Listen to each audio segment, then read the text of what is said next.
Am I in the right chair? No. Oh, sorry. Tried to be the president. I was trying to be the president today. It was a good try.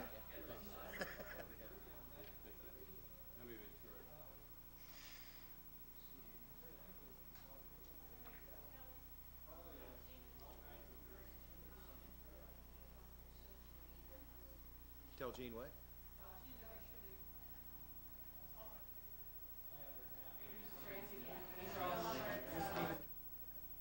Kitty, would you like any coffee or water or anything? Kitty? Coffee or water? Yeah.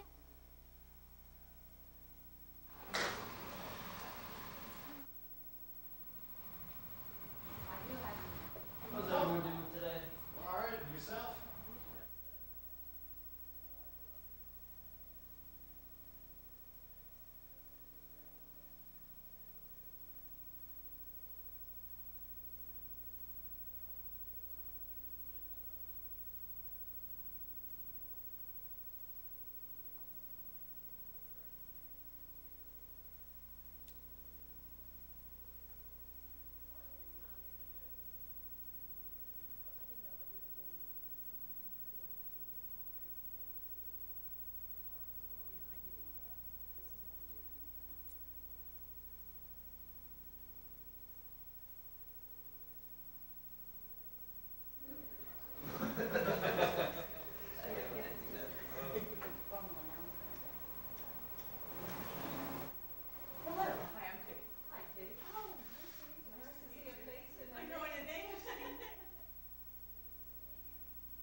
Oh, sure. No, we're not doing that.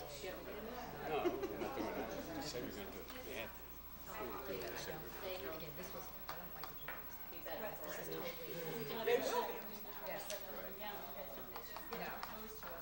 No, I don't want to do that. That's not the way. I think as we do a cost benefit analysis, make it public in some way, some expectations of what Yeah, it's some done. and then other firm, whatever.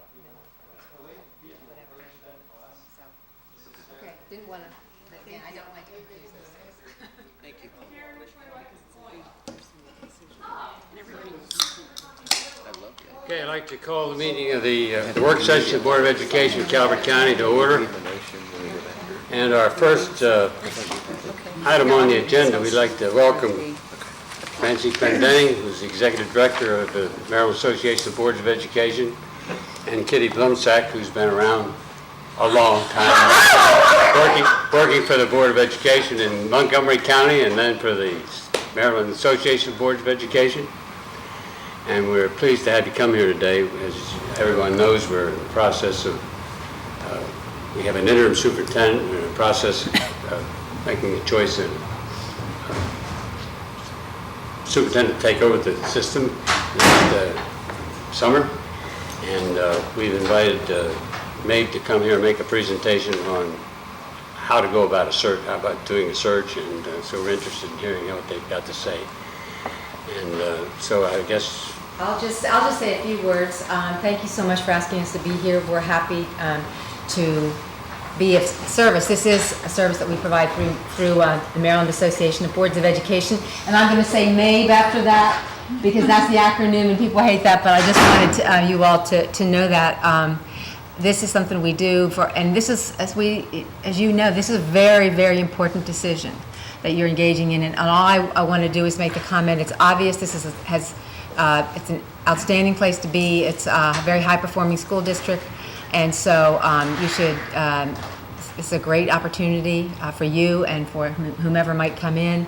And you seem you all are fully aware and fully engaged in this process, and you need to be participating fully throughout the process.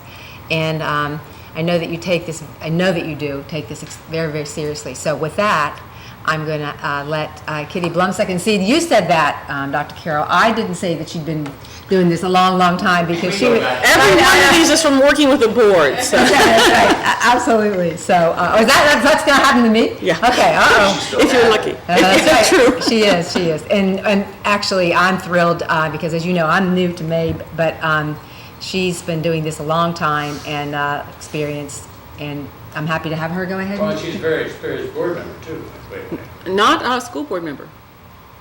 That was the one pleasure I've not had yet. And as you know, I admire the work of school boards tremendously. I don't think anyone realizes the dedication and passion for kids that it takes to be a school board member. Very important work. I just commend you. It's great work. So what we have is an overview of the process for looking for a new superintendent. And the purpose really is to find the best leader for your school system at this point in its development. So the idea is to find someone who can take you from where you are and move you to the next level. And then to make sure that the search is thoughtful, it's fair, and it's a responsive process. Within this process, there are several phases. In the planning phase, what we'll suggest that you do is identify the criteria that you're going to use in your screening. And by criteria, we are talking about things like amount of experience, what kind of educational background do you want these candidates to have? Under identifying the characteristics, we're talking about the kinds of things that you want to see in your leader. So do you want to see a leader who is a visionary leader who can move you forward? Do you want to see a leader who has extensive experience in budget? So those are the characteristics that you're going to be thinking about as you identify that. And then for us, one of the key pieces is that last one, and that's gathering public input at key stages in the process. We suggest that you spend time with the public, helping them to give you information, to inform you as you make your decision about identifying characteristics, and then also at the end of the process and meeting the candidates and getting to know the candidates a little bit. Once you've done that initial phase, the next part is really the advertising and the recruiting. And so it's establishing that timeline, and we've got a timeline that's a suggested one for you. Developing the application form, developing a brochure, advertising through appropriate media, and by appropriate media we're talking about national media as well as local, so that everyone knows what the position is. The use of the web is a phenomenal tool. The position can be advertised through various associations as well, so that recruitment happens not only in Maryland but also nationally, on that national stage. Once you've done that and you get all those applications in, then the matter is really screening those applicants in terms of the characteristics and the criteria. So how well, to what extent do they meet the criteria you've set up, and to what extent do they meet the characteristics you have. And then conducting a series of first round reference checks, making sure that the folks are who they say they are. And as we know, the internet is again a wonderful tool for looking up folks and learning about them. And then identifying, usually we recommend the top 6 to 8 candidates for an initial interview, which is a structured interview conducted by the board with each of the candidates. After you've conducted those initial interviews, then we recommend that for those people that you hone down for your second round interviews, that you do more extensive background checks, that you look into the credit checks and the other, in any criminal history, which more than likely you will not find, or if you do, you certainly don't want those folks around. And then conduct a series of second round interviews with the board so that you get another chance to take a second look at the folks that you've kind of narrowed down from that first group of 6 to 8. And then finally identifying the finalists, and we recommend 3 to 4 finalists, and then arranging for each of these candidates to spend a day in Calvert to meet staff, students, parents, and to give those folks an opportunity to again give you feedback as you make your decision. The feedback that you get at the beginning informs your decision about the characteristics. The feedback that you get at the end really informs the final decision you make about which candidate you think best fits the criteria and the expectations you have for the school system. Appointing the superintendent, you have to confer with the state superintendent of schools just to kind of check it off and make sure that everything's fine. Negotiating with the top candidate to determine their availability, and then meeting in public session to appoint the new superintendent.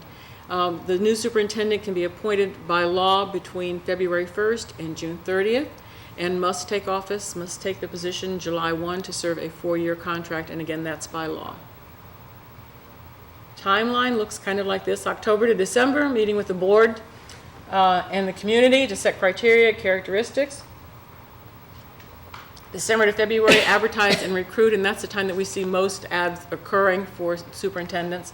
February, March, screening. April and May are your interview times, with June appointment or late May, June appointment, and the superintendent begins July 1st. Which brings me to my any questions slide. So how many school systems in Maryland right now are looking for superintendents? There are 5 systems currently looking for superintendents. Close to 25%? Yeah. Yeah. There were 6, Prince George has appointed a new CEO, so there it'll were be very 6. competitive. We were pretty much the same last year as well. So there's been tremendous Lot of turnover. turnover, which is very unusual for us because our state superintendents have a track record of serving at least 2 terms, and many, as you Which is know. unusual It's nationwide. nationwide, the term of That's 2 service to for 3 superintendents is 18 months. Oh, my 2.5 years. goodness. It was 2.5 years. It was 2.5 years. It's down 18 It's months now now? 18 months. Yes. And there are many, unlike Maryland that has a 4-year contract requirement, many school systems have a 1-year contract. Some can And they can, add to and they it. can add to it from that point, but it's a We 1-year can't. contract that gets extended. Right. So again, Maryland's a little unusual in that regard. So I imagine that education law is different in different states. It Is is. it different enough that we would want to narrow our search to people who know Maryland state law for education? I think you may want to put in as one of your characteristics, knowledge of Maryland law and Maryland education. There are some states, for example, that are not part of Common Core. And so you would want to know that if you have a candidate from one of those states, that they understand what Common Core looks like, what it sounds like, and what it feels like in Maryland. And most of the top-notch candidates will do that. They'll do their homework. They'll research it very well before they come here. Absolutely, Dr. Carroll, you know they will. That is a good question. Yeah. Any other questions? I think the one thing that I'll add is the process is an interesting process because at the beginning, when you involve those stakeholders, there's a lot of public attention, there's a lot of spotlight on what you're doing. And then as you go through the interviewing process, it gets very quiet because of the confidentiality protocols that you expect with any kind of personnel matter. And so it gets very quiet for about 4 or 5 months, and people wonder if you're doing anything and they want to know what's going on. And it's very uncomfortable because you will have people coming to you in the grocery store and saying, what's happening At with church. that?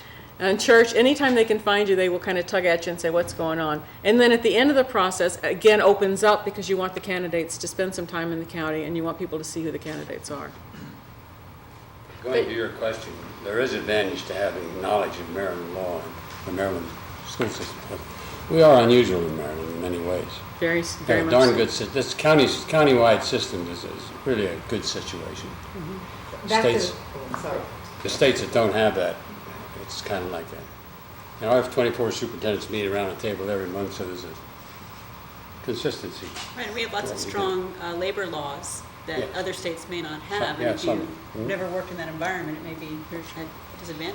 And I think it's important to know, back on the confidentiality, why that would be an important point during a certain phase in the process, because if you have applicants from other school districts, either in this state or elsewhere, they may not want to, until they get down to the finalist stage, may not really want to have it out there, that undermine their position there, and if they weren't selected along the route, but at the final stage, you then would want to be able to make it public. But it's understandable, so it's not. Sure. Any other questions? Well, just one point that I was surprised to find that even though we always consider ourselves one of the smaller school systems in the state of Maryland, that We're large. in other states, Nationwide. because of the fragmentation or the way they've structured the districts, some school districts can actually be quite small. So a superintendent coming into a 16,000 student, I think it may be culturally different to, experience base that you're looking for. By national standards, this is a large district. Till Pennsylvania went to the jointry situation, we had 600 and some districts put together. Yeah, we are considered a very unusual state that way. Most states have small school districts that may be a 3-school district, a 5-school district. And we have, as you know, the county systems. And I agree, Dr. Carroll, I think the benefit is superintendents work well together, as do the boards. You have the unique advantage of knowing most of your colleagues around the state. And when I work in other states, what I find is people will be sitting at the same table who've never had a chance to meet with each other or talk to each other. Very little consistency. Very little. We're lucky. In the Maryland Association, people, you all know one another. Well, I mean, we have an 18-member board of directors, and so you all, and our committees, some of our committees have 24 members, so you have that advantage. Other questions? If not, we thank you both Thank very you. much. Thank for you, coming it's a down. pleasure. Thank you for the good We information. certainly will be in touch. Excellent. Okay.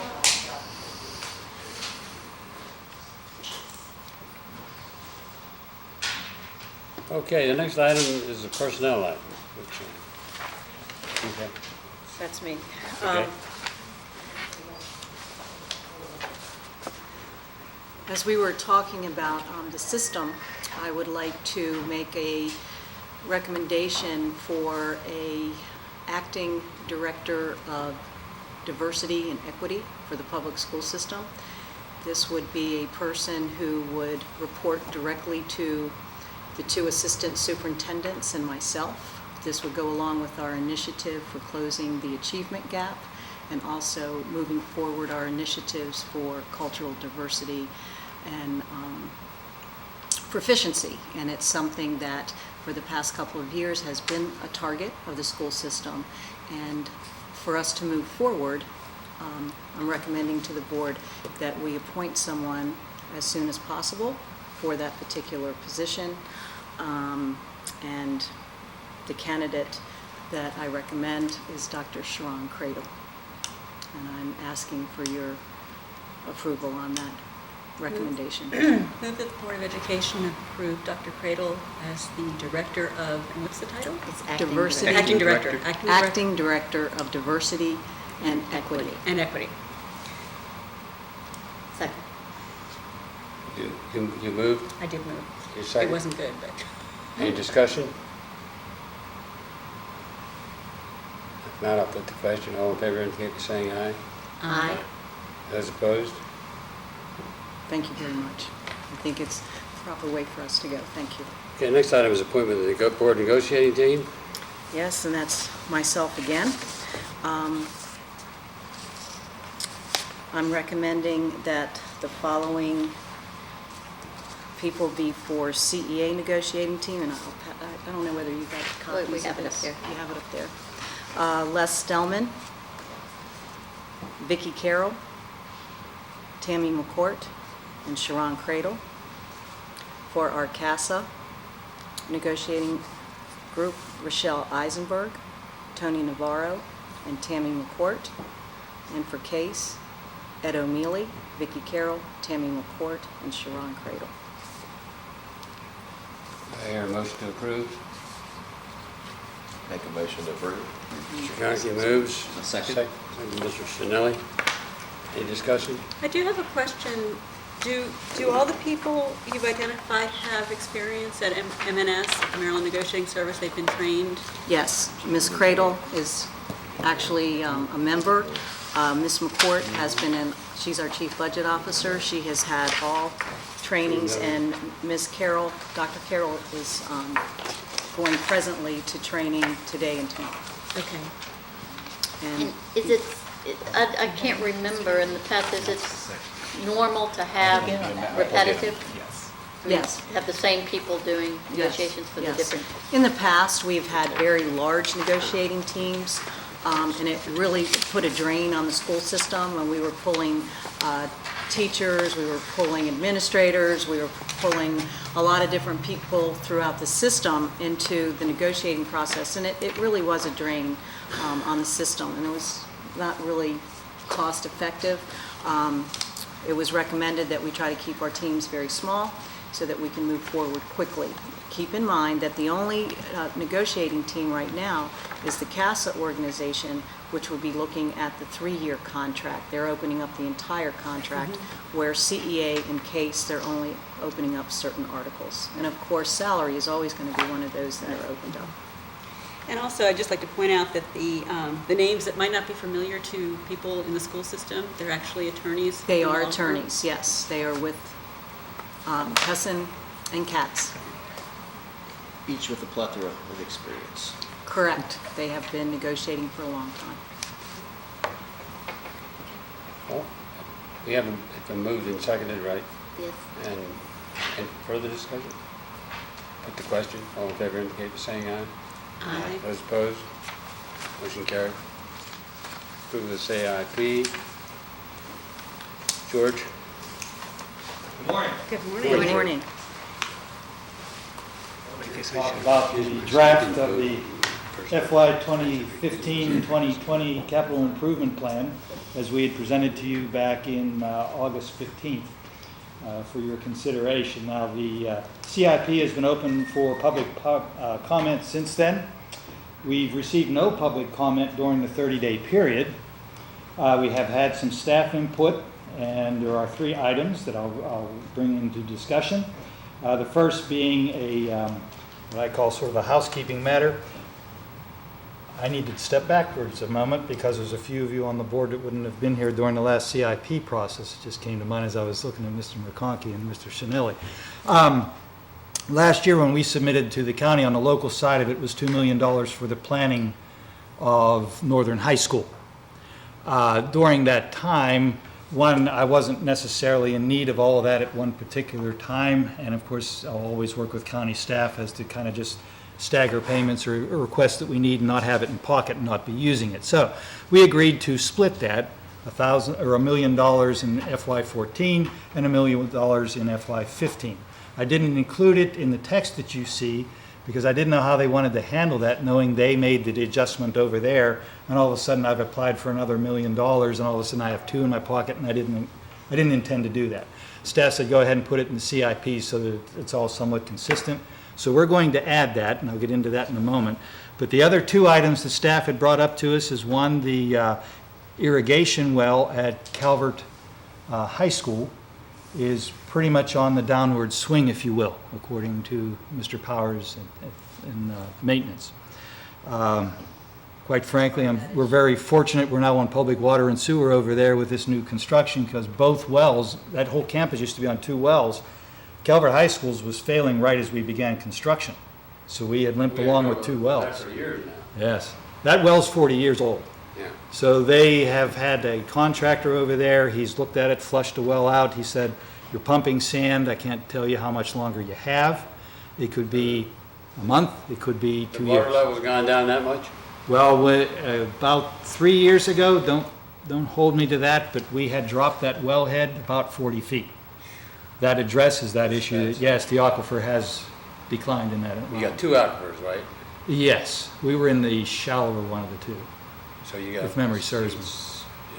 Well, where we're going with that would be re-drilling a new well. And to do this, we need to put that into the CIP. That piece would plug in the out years. We won't apply it to 15 like I am the Northern High School piece, that $1 million. We'll put it out there a couple of years out. It's like a bookmark. And at that point in time, if it fails somewhere between now and then, at least the commissioners are aware that we're going to need this well, and at least they'll know that. How deep do we have to go to get that other aquifer? I don't know that for sure. I honestly don't. What size pump do you need to pump for a school? That's going to be a large well. That'll be like a 6-inch well at least minimum. And the size of the pump and that type of thing, I don't know. Now, we're not feeding a school. This is irrigation. Right, that's. I mean, I have 5 horsepower pumps that pump 40 gallons a minute, but I don't think that's enough for. Not for School. that, not on a Yeah. 6-inch well, no. So, and this would be all local funds, or does the state This- participate? The state wouldn't participate in this. This would be local funding, probably about $45,000, $50,000, somewhere in that range. In the next week or so, we'll kind of narrow that down so that we can apply something in the out years for it. So you'll see that pop up somewhere in there. Would you bid that out? Yes. Okay. Oh, yes. Oh, yeah. Yes. We'll probably get about 3 bids for that as happened in the past. So this is a dumb question. Calvert High School is on water and sewer, right? Correct. This is just a separate well for Irrigation. irrigation. Irrigation. Correct, athletic fields. Correct. Is that a requirement? Why can't we just use water? This is not a bad point of discussion. Save money. This really just came up in the last couple of days. We haven't gone there yet. I mean, we have some schools that irrigate using public water, but it's a water bill you're Expensive. dealing with, and if you can drill a well in it last year for 20, 30 years, believe me, it's paid for itself. I know. So, the other thing is I always get a kick out of is we want green grass, yet we water it with chlorinated water, so I'm not sure how that works either. But nonetheless, fertilizers and things take care of that.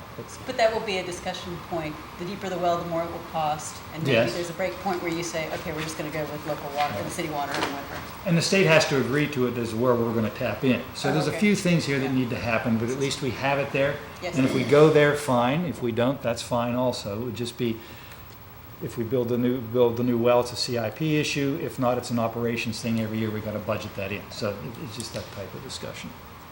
Okay. The third item is the phone system for not only this building, but the entire school system. And what we've got is a switchboard, as you know here, that's on its last legs. There's no longer a manufacturer that can support it. We have some parts and components. We have an option, should it go down, to make the system work. So it's not like we won't have a phone system, maybe not as wonderful as what we currently have, but it at least will work. Now, why does that involve the entire school system? Verizon has also informed us, and this was a year ago or so, because this discussion has been for over a couple of years. Okay, Centrex is wonderful, it works, we're no longer supporting it. The day it crashes, you're on your own. And I don't mean to make it that dire, but nonetheless, it's just like a lot of... No, it's just the technology. They've gone way beyond that, and here's this thing sitting here. It's a nice cash cow for them now. There's no investment. They're not going to invest in it. They'll charge us for it and collect the money. But that's where we are in this day, in this age. So we're going to have to go something that's sort of IP driven, and I'm not going to go any further with that. That's a technology piece. But at any rate, we want to insert this somehow into the CIP in the out years. So again, it's another bookmark should this crash. But I think it's a prudent thing at this point to convene. We have discussed this a little bit, some individuals, IT and some others, to look at some systems and some viable options. So we'll probably look at a state-of-the-art versus something that's average, let's say. But we'll kind of look at the gamut. How far down the road are we talking about? How long will this Centrex hold up? It We- could go out tomorrow. It could go out tomorrow. But again, there's a backup to cause things to work. But on the Verizon piece of it, if they begin to experience difficulties, that's a different animal all in and of itself. We rely on them. They actually operate the Centrex system. We just press buttons and it activates it. So So how much is your bookmark? it could be 700, it could be $1 million. We don't know. We have to get into this and investigate it. St. Mary's County just went through this whole routine. That's why we heard somewhere in the $750,000 range. Does that work for us? What bells and whistles do they have? Again, IT knows more about that. They actually investigated it. And they're probably the ones that'll be here before you to really get into the system when the time It's all comes. local money. Yes, it would be. So the only reason I'm speaking to it is it's in the CIP, which Construction Department sort of administers. Well, we had trouble with it before and patched it up. Oh yes, lightning strikes aren't a good thing. Power surges and that type of thing takes out electronics. So, So we need some good technicians to make sure we keep it Well, if working. lightning hits it, doesn't the insurance cover it? well, if you can find another one, but I'll leave that alone, but yeah. So, at any rate, those three items will be placed into the mix over the next week or two and be submitted in with the CIP, although it doesn't have a state piece to it. It is part of the CIP that the commissioners will be taking a look at. Thanks for the bad news. Well, this is actually operations. Some of this is just stuff you have to I know. have. And we try and move forward and move along with the things that we have, but at some point in time, unfortunately, when it comes to communication, this stuff is just like a computer. And as it continues to change and all of a sudden somebody says, we're not supporting it anymore, and you're sitting here with it. We've done very well for many a year with this, Yeah. and be thankful for it, so. So you are asking us to approve the CIP today? Yes, I am, because with that approval, I need to move forward and submit it to the state. We have a date of October 21st that we go up and verbally present that and have conversations in regard to that, so. And this is the document that the Board of County Commissioners endorses for Correct. us? They have, right? Correct. And how that process works. Because we're so far in advance of how a CIP normally goes together, the county really gets started in January, let's say, just to pick a bookmark, not as early as we do. It's because of the state piece and the length of time it takes this to go through the IAC and Public Works. We're a number of months ahead. So initially I'll go before the commissioners with this, and we talk specifically about 15, because really that's where the major impact is. The out years are out there for planning. And they We'll have can some change. questions there, but that's fluid. Right. Other than a project that's approved for funding like a Northern High School, at that point in time, you know you're essentially locked into that. But other things such as systemics or a phone system or that type of thing, they're gonna look at that, do you need it today? And they know the bookmarks there, and we'll have that kind of dialogue. So the county won't endorse our CIP until sometime in the spring? Oh, I need to finish that conversation. Yes, they will. They'll actually send a letter up endorsing 15, Okay. their commitment to 15, which is all the state's looking for at Okay. that particular point in time. Anything further? Not, I'll entertain a motion to approve the CIP. Move that we approve the CIP? Moved by Mr. Dwyer, second by Mr. Chanelli. Any further discussion? Yeah, I'd just like to go on record by saying that I am disappointed that we have had to keep Beach Elementary School into the out years. The major reasoning is that, we've been told we're burdening the county, getting close to their debt limit, but with Northern High School, which has also been pushed out 5 years. I mean, Northern, we kept trying to put it in, kept getting pushed out. Now Beach has been pushed from the way, I think we used to have it in 2018, and now it's 1920. So, I I'm think we're all sorry about that. saddened about that. But you've done an excellent job with the trailers there at Beach and trying to accommodate that building also and the maintenance side, so we will keep doing that as much as we can. Any further discussion? If not, I'll put the question. All in favor indicate by saying aye. Aye. Those opposed, motion carried. Thank Thank you, you. George. Next is redistricting update. And we have Kim, Ruth, and George. Good morning. Good morning. There's a nice little segue there. True. Well, we have started the initial preliminary steps for redistricting at your request for us to take a look at that starting this new school year. So at this point, we are putting together a committee. It is outlined in our policies and procedures, well, obviously in the procedures, about who sits on the committee for redistricting. So we have that information out there. We're in the process of gathering the names from the different organizations, our school representatives from the PTSAs. We have those people in place, and our first meeting is scheduled for October the 4th. We have met Mr. Hook, myself, and Mr. Leah just to get some preliminary things in place that we would normally do in preparation for having a committee together. So all of those things are scheduled and ready to roll. So as soon as we have all the players, and we will get the letters out, and then we will start the committee process and giving the information that we need. Before we begin, Yes, sir, that'll be our first meeting. right? Yeah. Will you use the same people that were on the previous committees, or you start all over? We'll start over. It's up to the schools who their representatives are. Some may have the same person that represented last year if those individuals are currently in their building now, because I would assume most of the PTSAs probably have had their new elections for this year, and some may have stayed the same, some may have not. But that Chooses the committee members, the principal from each school, or?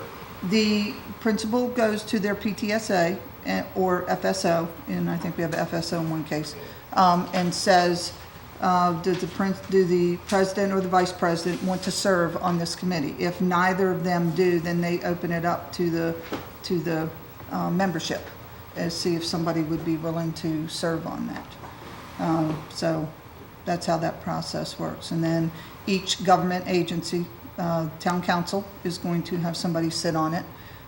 We will have somebody from planning and zoning. We will have someone from construction, transportation, student services. All the schools that are represented will have someone from their PTSAs, FSO. a representative from the principals, not every principal, but a representative from the 7 schools that are affected would sit on there. I think you that's covered it. Yeah. So it'll be a much larger committee because we have opened it up, as opposed to the 4 schools that we dealt with before. Now we're going to open it up to the 7. I believe And you will the have chunk. subcommittees. Yes, sir. The goal on all of those is that we would divide up into preferably 3 subcommittees. The role of people from the system, people from the county, people from the town council is to provide whatever information those subcommittees or the committee as a whole would need to have. We provide them information, we answer their questions, but we don't direct their movements one way or the other when it comes to where they want to start drawing lines and boundaries for the schools. But we will answer any questions they will have, and we give them a litany of data, to the point where sometimes I think it's sensory overload because we have so much more access now to data than we had when we did redistricting several years ago. So It's a very involved process. absolutely it is. It to say is. the least. It is. So then, based on our policies and procedures, we have two meetings planned for October, 2 meetings planned for November. If a 5th is needed, we would plan a 5th. But our goal right now is to try and bring something to you all in December, for you all to, have some discussions about. And then I've also tentatively scheduled the open meeting dates for January and February, so that whole process can be taken place, because it then has to sit for another 30 days after the public meetings.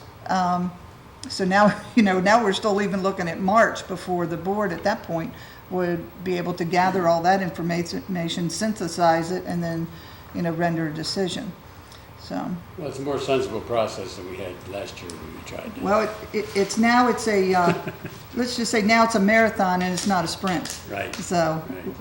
last spring it was a sprint for us. So I think we can, Well, it's give us good a we little more get it time to started breathe. right away. And the trick is going for the committee will be to gauge how best to protect those schools in that whole northern area in the future.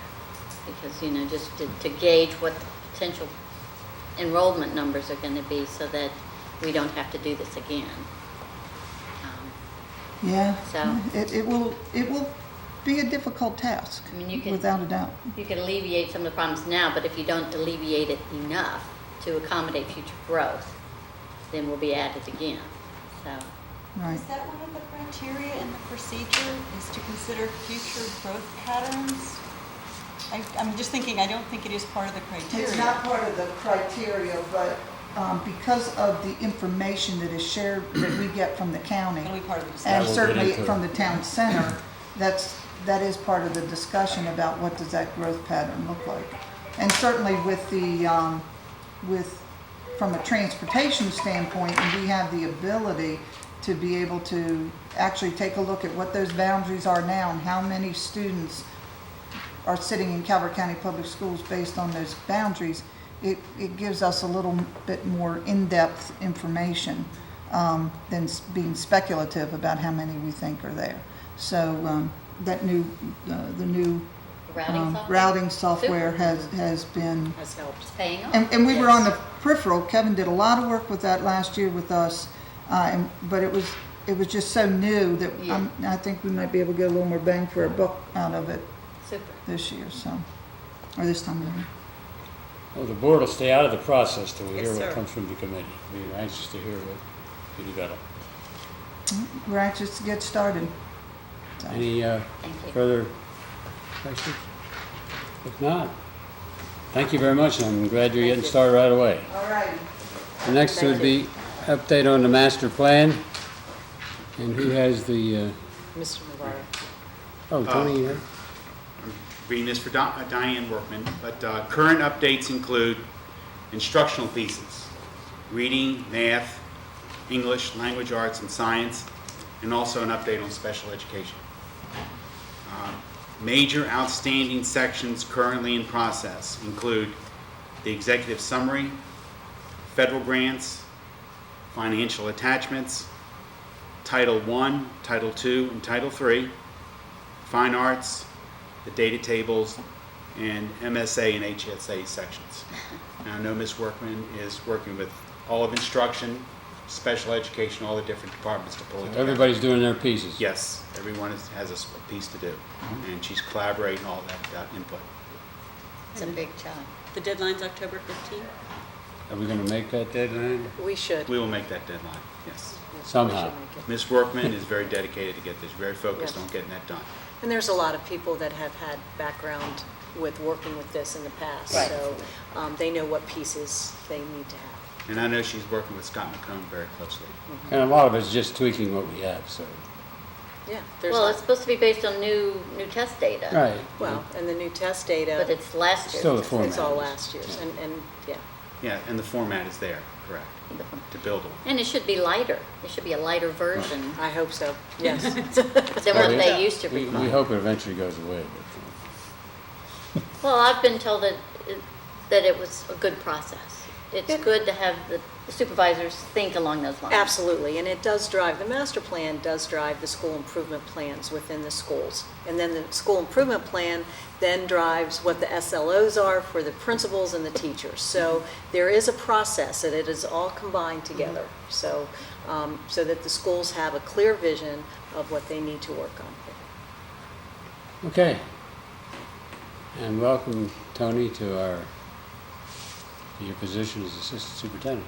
Thank you, Gene, and it is great to be back Glad here. to have you. And it is very gratifying to have so many people come up to me and welcome me back. So, and I love working with Nancy and the board and everyone else that's in here. Done a good job for us in the past, and I know you will in the future. Yes, sir, I will. Okay, anything else on general finance? Who's doing the finance? Okay, Skip over it. yeah, we could skip it for now then. Let's go down to, The appeals, the only thing. well, George even left us. Well, George doesn't Will? do. Oh, he doesn't do the construction funds anyway. How about the appeals? Let's take the appeals. Appeal 1311, since this is, Okay. How do you know which Want me number to do they the are? appeal now? Here's E. Appeal 1311, do I hear a motion to approve it? Yes, I move we uphold the decision of the superintendent in appeal number 1311 and further direct legal counsel to prepare findings of facts and conclusions of law consistent with our decision for our review and adoption. Ms. Kalinsky moves. Is there a Second. second? Second by Ms. McGuire. All in favor indicate by saying aye. Aye. Those opposed, motion carried. Appeal 1312.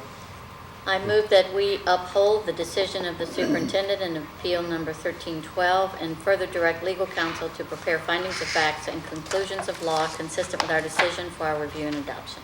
Ms. Kalinsky moves. Is there a second? Second? Okay, Ms. McGuire seconds. All in favor indicate by saying aye. Aye. Those opposed, motion carried. All right, we'll move to general funds then. Good morning. I'll be presenting the unrestricted reports for you this morning on behalf of Mrs. McCourt.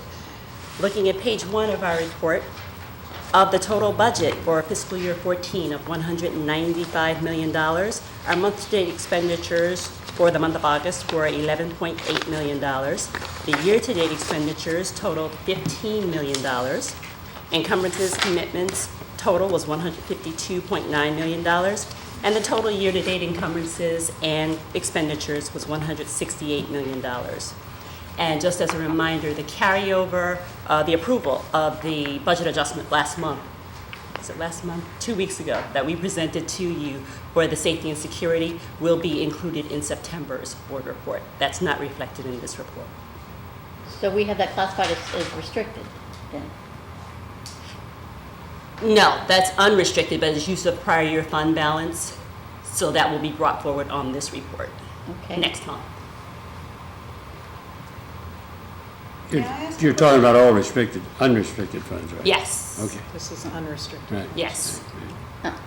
On page 5 of the report, under mid-level administration, there are a couple of salary lines that are over budget. Can you explain that to me, please? Sure.